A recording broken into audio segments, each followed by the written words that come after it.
આજે જે વડોદરા યુવા સંગઠન અને તેની ટીમ દ્વારા આવું ખૂબ સરસ આયોજન કર્યું છે તે બદલ તેને ખૂબ ખૂબ અભિનંદન।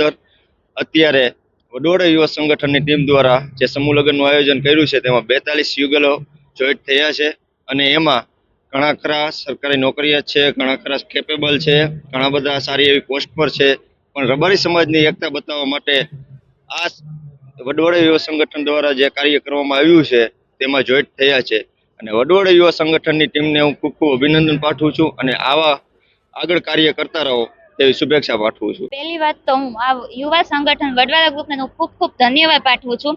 એના લીધેથી અમારા સમાજમાં રબારી સમાજમાં ઘણી પ્રગતિ થઈ છે અને તે લોકોનો સંઘ આવો નાવો ચાલતો રહે અને આવા નવા સમૂહ લગ્ન થતા રહે।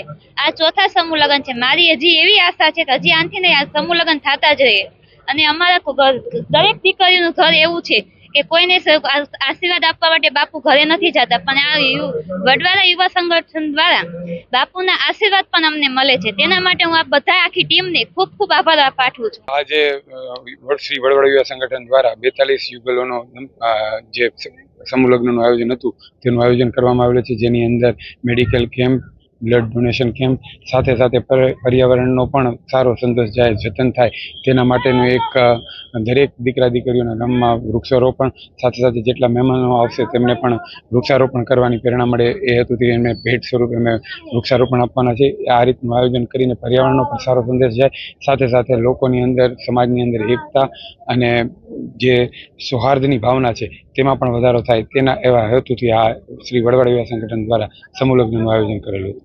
આમાં યુગલો જે જોડાયેલા છે તેઓ પણ દેહદાનનો સંકલ્પ લેવાના છે, લીધા છે અને સાથે સાથે જે મહેમાનો છે અને અમારા સમાજના લોકો છે તેમણે પણ દેહદાન અને અંગદાનનું જાગૃતિ માટેના સંકલ્પો લીધા છે।